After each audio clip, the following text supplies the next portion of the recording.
All content contained in this video is created for informational purposes only. This video is not intended to be a substitute for professional medical advice, diagnosis, or treatment. Seek the medical advice of a physician or other qualified health provider with any questions you may have regarding a medical condition. Never disregard professional medical advice or delay in seeking it because of something you heard in this video.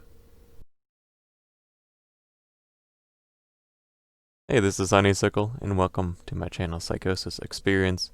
In this video, I've got a podcast that I did with another YouTuber. He goes by the name of Hayden, and his channel is Informal Inquiry. I'll leave a link in the description below. You can check him out.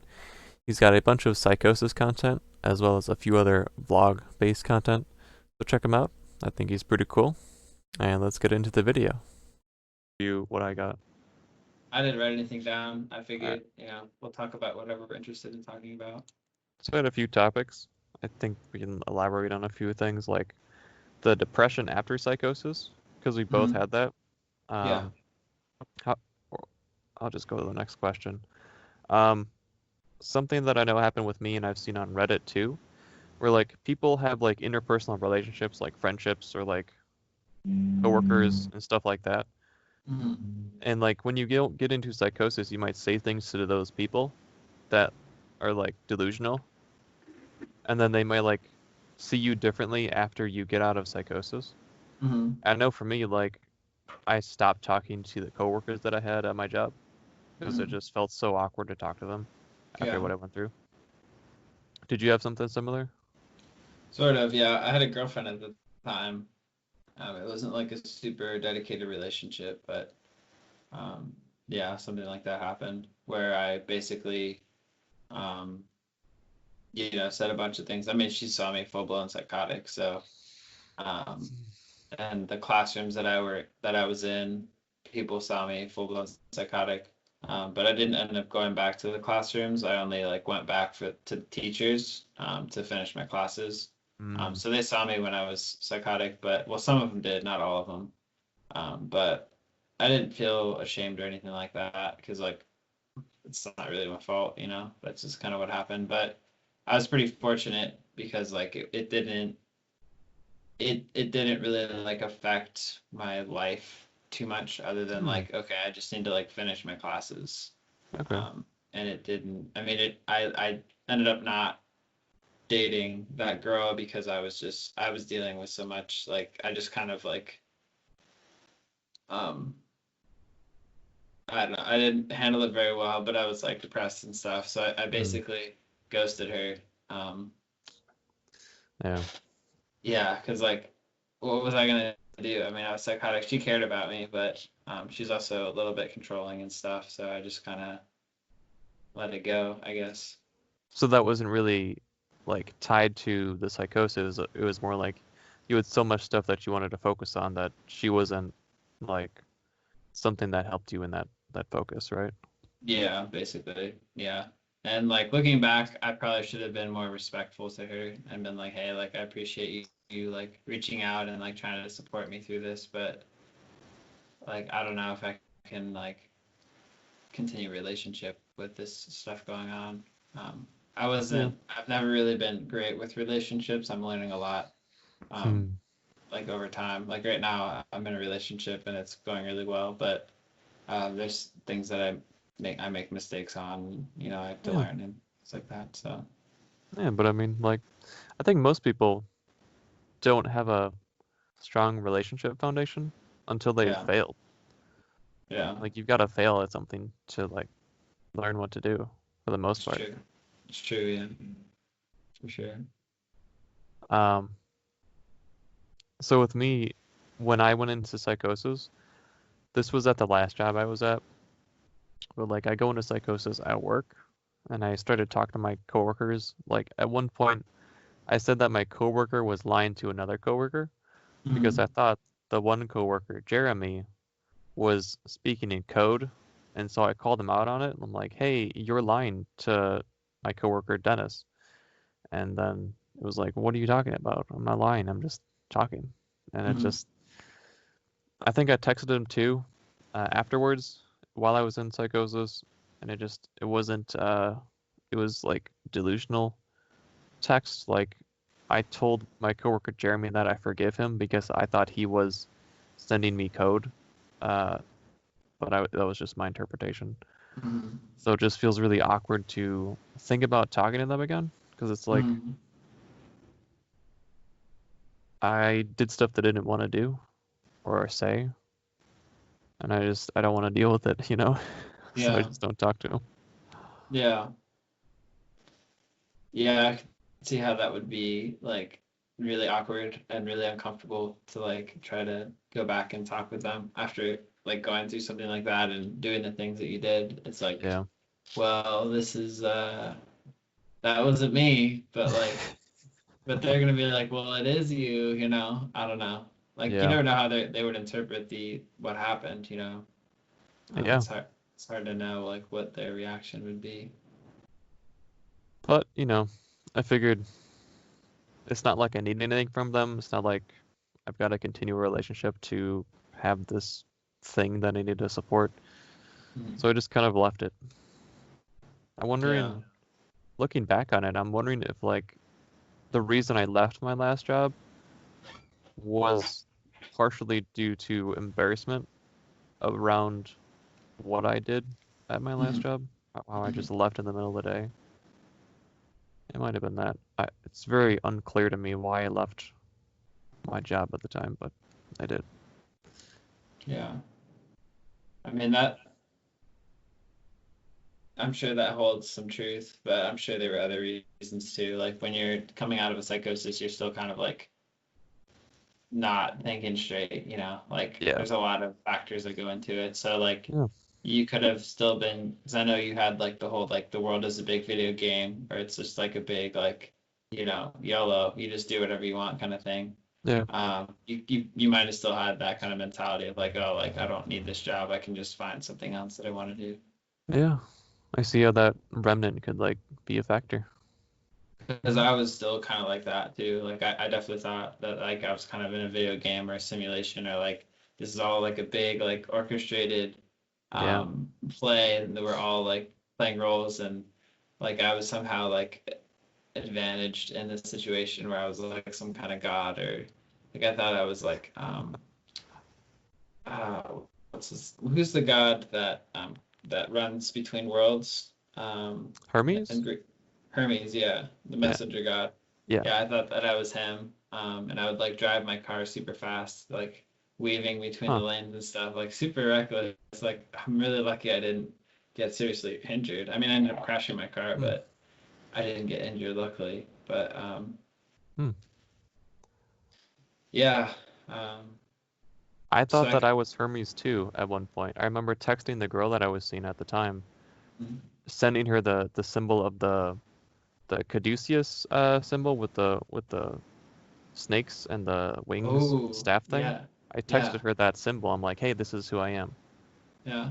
It's like, why do we both have this Hermes association? Like, what I the don't heck is know. that? That's crazy. I noticed the snake thing too, because I when I went to the hospital, there was that, you know, the snake thing, the Yeah. like the symbol for medicine or whatever.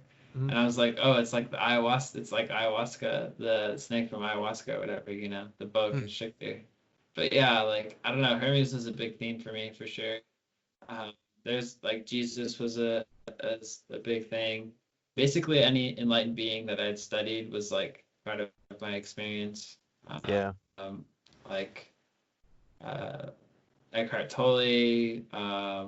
I said Terence McKenna, which like I don't Hmm. know if he was really enlightened, but he had a lot of like psychedelic experiences. Yeah, for sure. Um, yeah. Um, and you know the Buddha, obviously, just like uh, just like all I was like I'm all of these things, you know. That's what I Hmm. was yelling in the hospital when I got there. I was like Hmm. I'm all of these people. That seems like it's a common theme just with psychosis in general, but where people think they're some famous religious or spiritual person. Mm-hmm. I mean, I had that too. Like, I thought it was Jesus and the Buddha at one point. Mm-hmm. Hmm.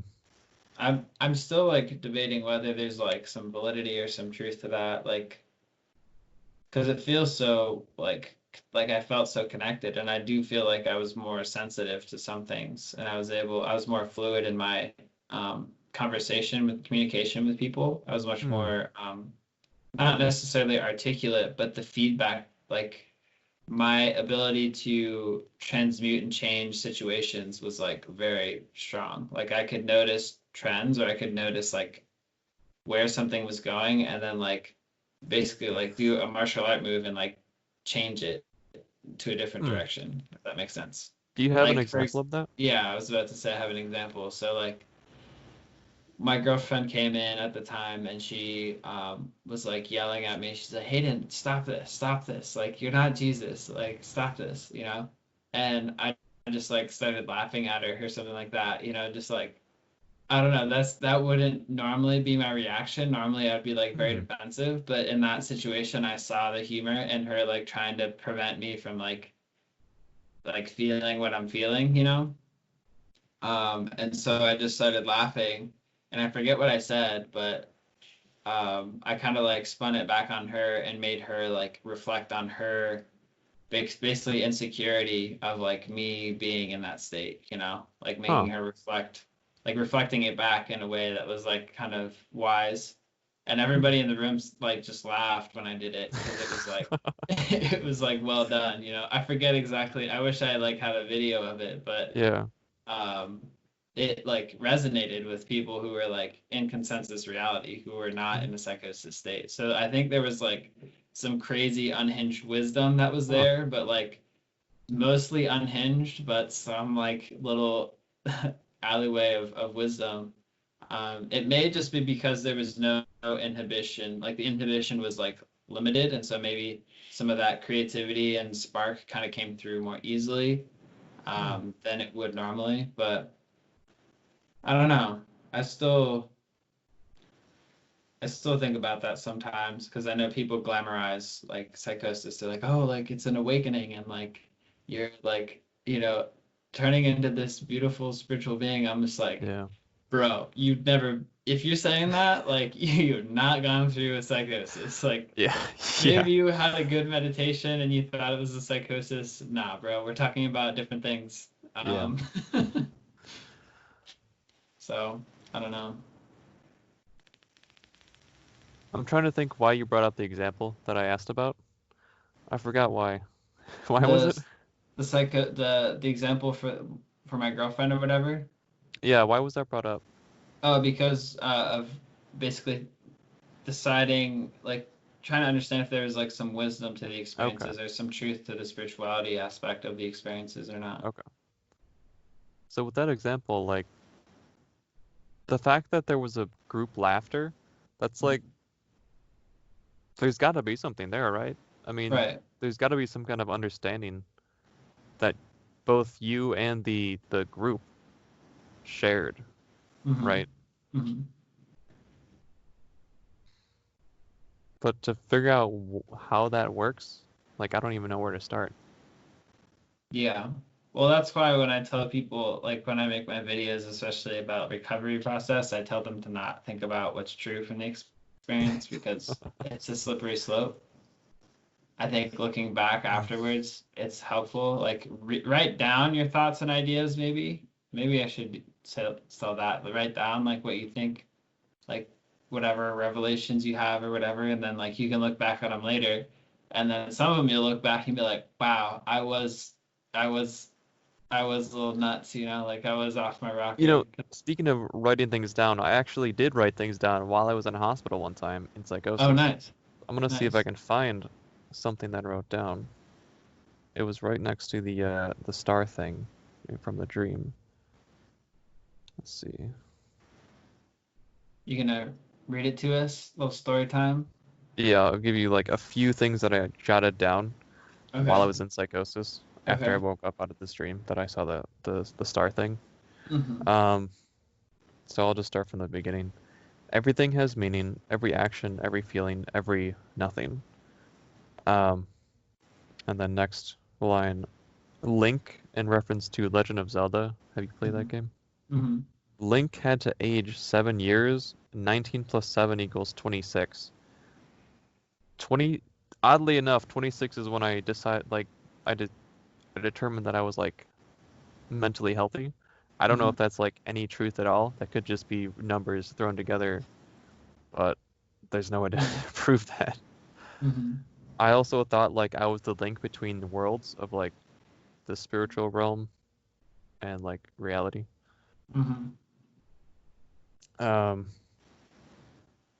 I wrote down a few other things. Some weird ones were like free my father on earth, and then I also wrote chamomile tea, and then I drew like a teacup, and like I remember imagining myself like touching the page and like putting the imaginary teacup to my mouth to drink it, Yeah.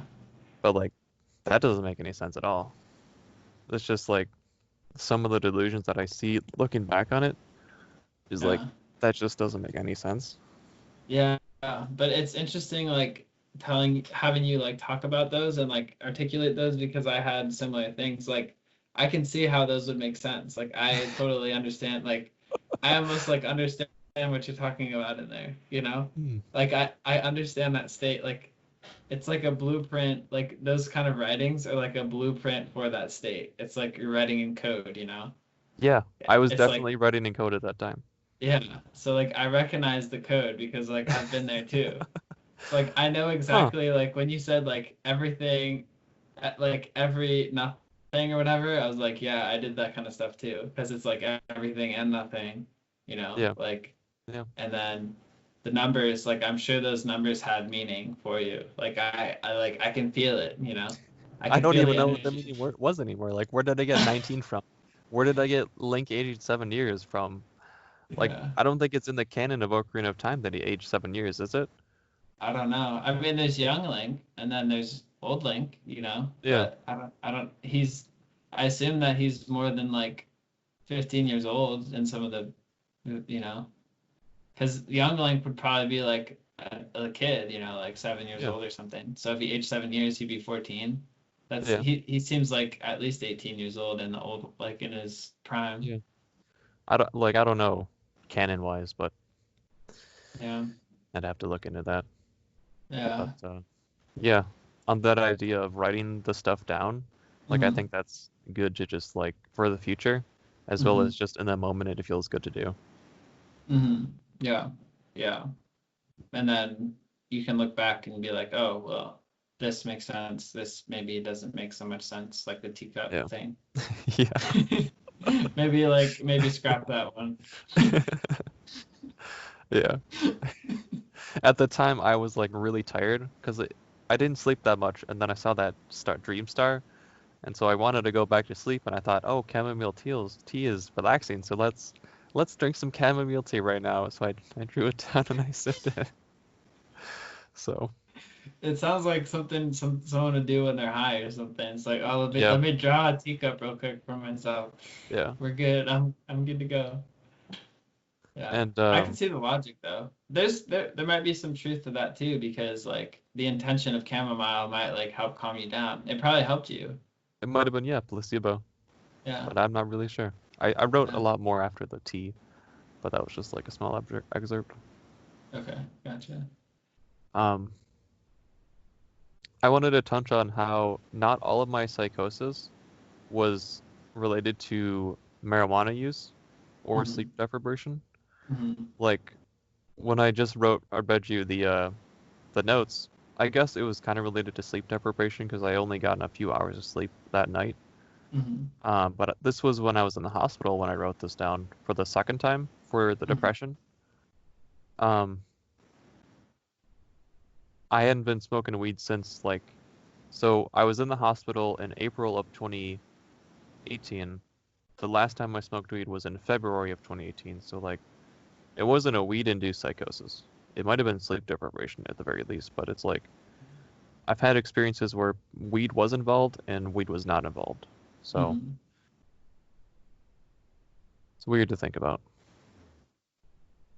Yeah. Both of mine were triggered by weed for sure.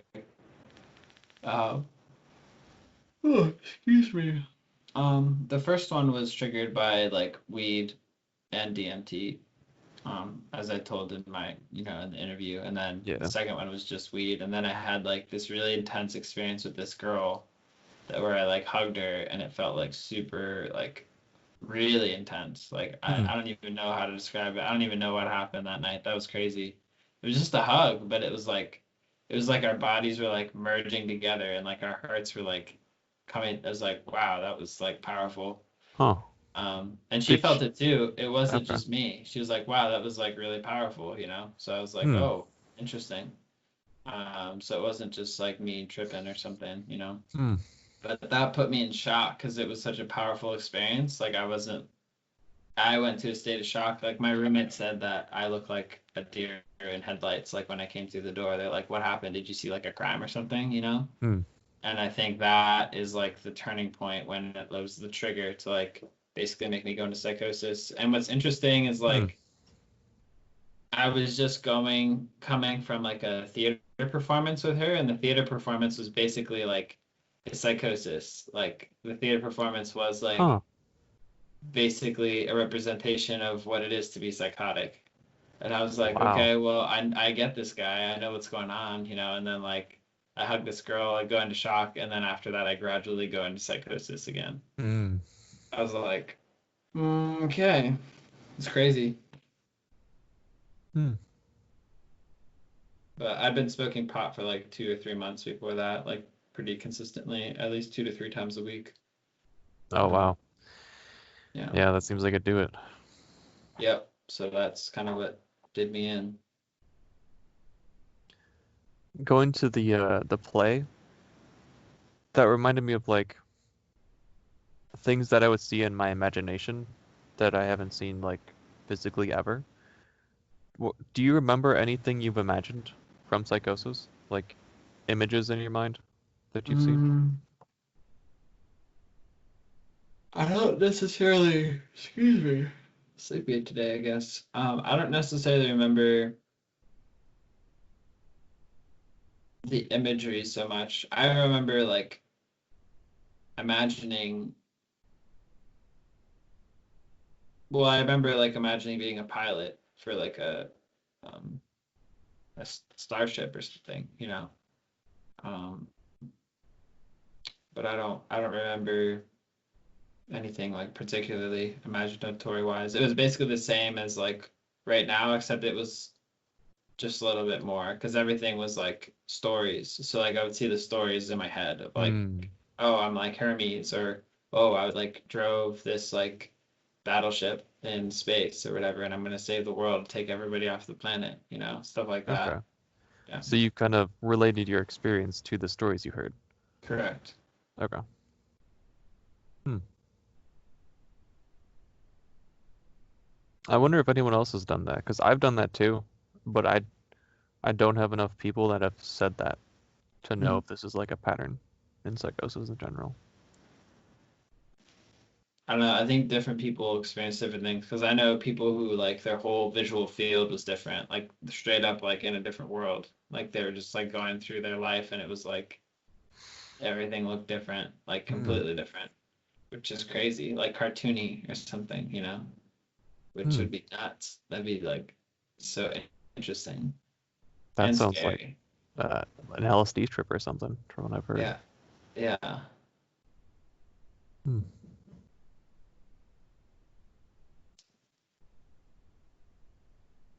Going back to the idea of seeing things in your imagination, I had that.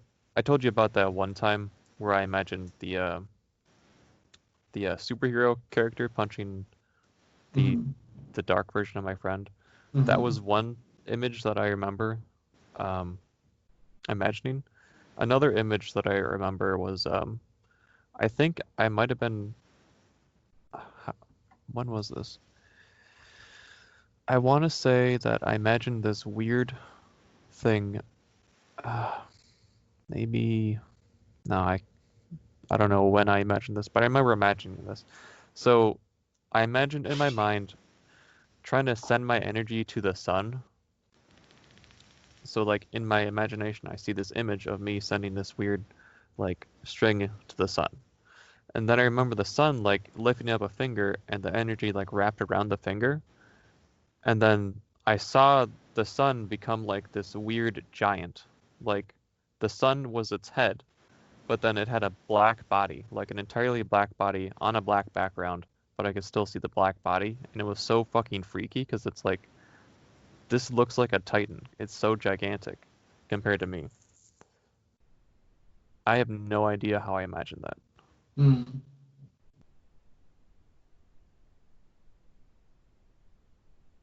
But anyway, that's just something Yeah, that that's came to my mind. interesting. Yeah, I never had anything like that. That sounds pretty intense, though. Yeah. Yeah. Well, a lot of cultures, excuse me, a lot of cultures think that every like sort of planet and sun and stuff like that are alive and they're like entities and stuff. So Yeah. um, I don't know. It sounds like mythology to me, like what you just described, like Yeah. body, black body, but like head of a giant, basically, that shines down on us. Yeah. Yeah. Yeah, I see that. yeah. The only thing I really like was persistent through both my experiences was Hanuman, which is like the blue monkey that showed up in my first dream. Yeah. Hanuman, I like was praying to Hanuman because I was into yoga at the time, so I was like studying like Hmm. Hinduism and reading the Veda a little bit. Like I'd get high and then read the Vedas, which was Hmm. like whew, that was something. But um, yeah, so Hanuman like showed up again in second one too. So I don't know. That was What do you a remember theme about for the me. second Hanuman experience?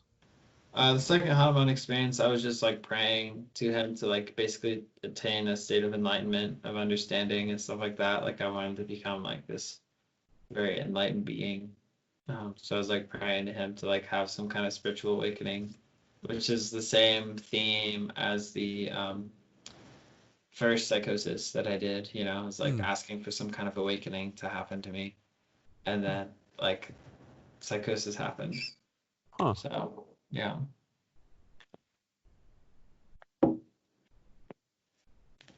So I don't know. I've learned to stop asking for awakenings because apparently that's not the name of the game. Yeah.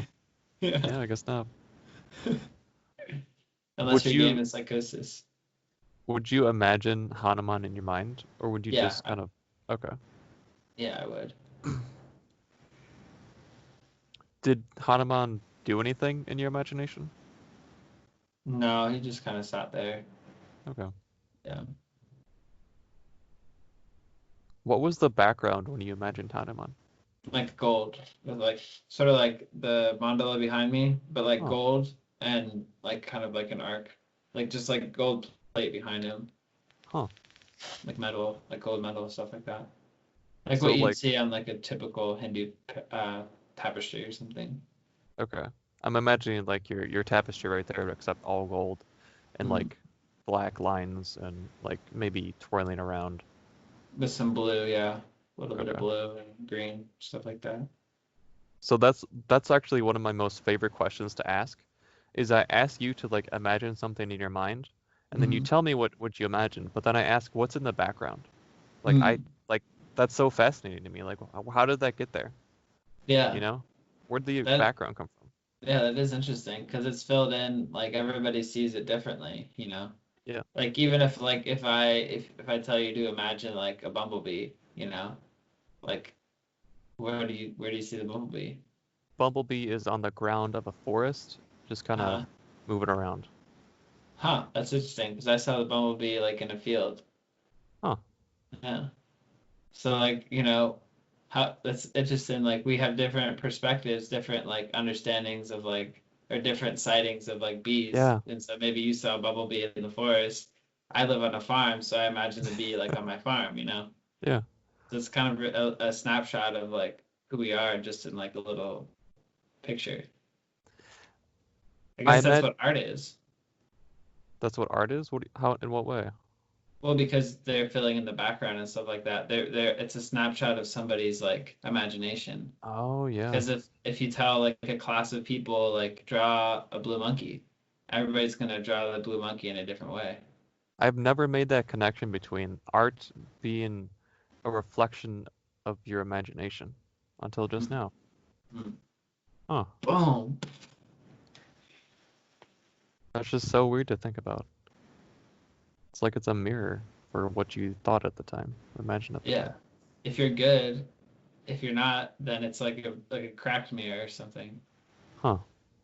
If you're good at like your medium, then like it expressed like you're very good at expressing directly like what you intended to do.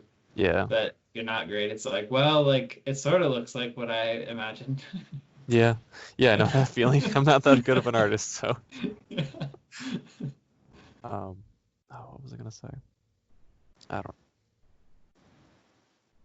Oh, so hold on. My mom wants to talk to me. What? No, I'm still recording. You can get in there. You're not gonna be in the shot. Well, now you are. What was I gonna say? Oh, have I told you about internal family systems? No, but I think I've heard of it. Okay. So Yeah. internal family systems is this idea that we have different parts of ourselves that we can talk to. It's Mhm. like so different kind of archetypes, so to speak. Mhm. So like the archetype of like a wise person, the archetype of a healer person, the archetype of a warrior person, and there's a bunch of others. Those are just ones that are really easy to imagine.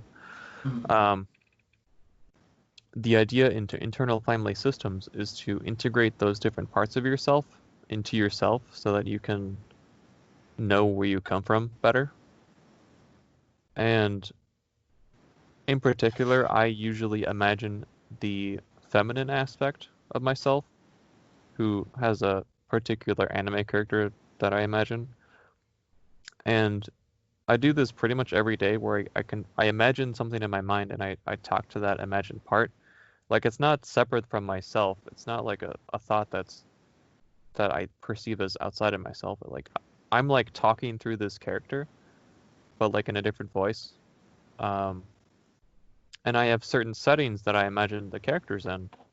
And so on occasion, I would change the location of well, I would change the location of a setting like every few months. And right now, like it's a forest area, and so that's why I thought of the forest when you talked to me about a bee imagination being in your imagination. So I Mhm. imagine the bee in that area that I normally go to on that in my mind. Mhm. Interesting. Yeah. What you're doing is a pretty common thing that shamans do actually, where they talk to different parts of themselves. Huh. Yeah, they'll talk to different guides and talk to different. Well, guides like implies that it's outside of you, but they also talk to different parts of themselves. It's a pretty that's like a shaman tool that people have been using for a long time. Huh. How'd you hear Yeah. about that? It's something I've heard like Iggy, who's like my teacher. He's talked about it before. Was that I the guy think from the first psychosis experience where you went to his house and you saw that swirling pool? no, no, that was someone else. That was he said he was a shaman, but by that he just meant that he'd done psychedelics before. Okay. Um, but no, this guy like is Peruvian and stuff. Like he grew up like in that sort of culture with like his Hmm. like grandmother was a shaman, his father was a shaman, and so like he kind of Oh. learned. I mean, there's like different degrees of shamanism. Like he's not like a jungle shaman. He's like an urban shaman. So like he lives in like the city, but Hmm. he still like practices. Like he's got a holistic process practice and stuff that he does with people. So he So works did on you like people and stuff. physically talk to him? Yeah, yeah. He lives like 10 minutes away from my Oh, house. I okay. hung out with him yesterday. Oh, wow. Huh. Yeah, yeah. Pretty cool. What else does he talk to you about that you found interesting? He's talked to me about a lot of things. I mean, basically, like he said that all of shamanism is basically like reconnecting with the earth and like reconnecting with like the plants and the trees and like the water and stuff like that, and Hmm. really like being in tune with those things. Um, and basically, like shamanism is all of shamanism is basically learning how to connect, like connecting with other people, Hmm. connecting with your environment, connecting with, because that's all we can really do is connect and express and communicate. And Hmm. so shamans are basically people that have mastered the art of connection and understanding how things connect. So when things, when someone comes to them who's disconnected, you can help them to reconnect with something greater than just, usually people who are traumatized or people who have been disconnected from something, or they feel small. And so it's a matter of like reconnecting them to something bigger. Which kind of reminds me of like the feeling of grandeur that psychosis Yeah. gives, because it feels like you're connected to everything. And like you can sort of feel the environment around you, like everything is like alive and buzzing, But obviously psychosis is not like a healthy state to be in. But Yeah. I can imagine like if you practice meditation and you practice like connecting with your environment, then I can see how you get to a state of like more unity and connection and groundedness and stability and comfort in your daily life if you do that more often, like frequently, which is not something I've been doing recently. Okay. Yeah. Been playing a lot of video games, which is not comforting or relaxing or stress reducing. It's usually stress inducing. What kind of video games you been playing? I've been playing League of Legends. And Oh, then really? yeah. Oh, I used to And play then, that a lot. oh, really? Nice. Yeah. And then my girlfriend plays Dead by Daylight, so she's gotten me playing that a little bit, but I'm so bad. Basically, it's like a horror game where like some guy tries to kill you and you have to run away and survive and escape. Okay. But I don't like running away, so if the killer sees me, I'm just like, all right, you found me. You can just kill me now. Sounds like hide and seek, but with spooky elements. Yeah, basically, yeah. It's interesting. You have to like fix generators, and then if you fix enough, then you can escape. But it's interesting. She's really good at it, so I just watch her play, and I'm like, wow, you're so good. Keep playing. I'll watch you and not play. Yeah. So, but she likes to watch me play every once in a while, just laugh when I die. That sounds really cute. Yeah, it's funny. It's fun. So did you want to wrap up the talk here? Yeah, we're pushing like 44 minutes, so we've been talking a while. We don't want to bore everybody with our. Well, for me, it's more like an energy thing. Like I get tired after so long. Yeah, no, I understand. I was just joking, but. Okay. Any closing thoughts? Not that I can think of. I think we covered a lot of different territory. Okay. A lot of different topics. How do you want to post the videos? Like, do we post each post on our channels like the same thing? Yeah, we can do that. That's fine. Like we'll just download it and then just cut like right to when it starts, so we can put our own intros in the front or whatever. And then I can just like promote you, be like, hey, like this is Honeysickle, and he's got his channel. You can go check him out. And then you can just be like, this is Hayden from Informal Inquiry or whatever, and then so then like if people want to see like what you do, then they have access to that. Yeah. Yeah, that makes sense. Yeah. Sounds good to me. Cool. Anything else? I think that's pretty much it. All right. Well then, I'll talk to you later, and we'll go from there. Cool. It's always a pleasure talking with you. It's fun. Yeah, it's really fun. Yeah, I like it. Enjoy it. Yeah. All right. See you later. All right. See you, man.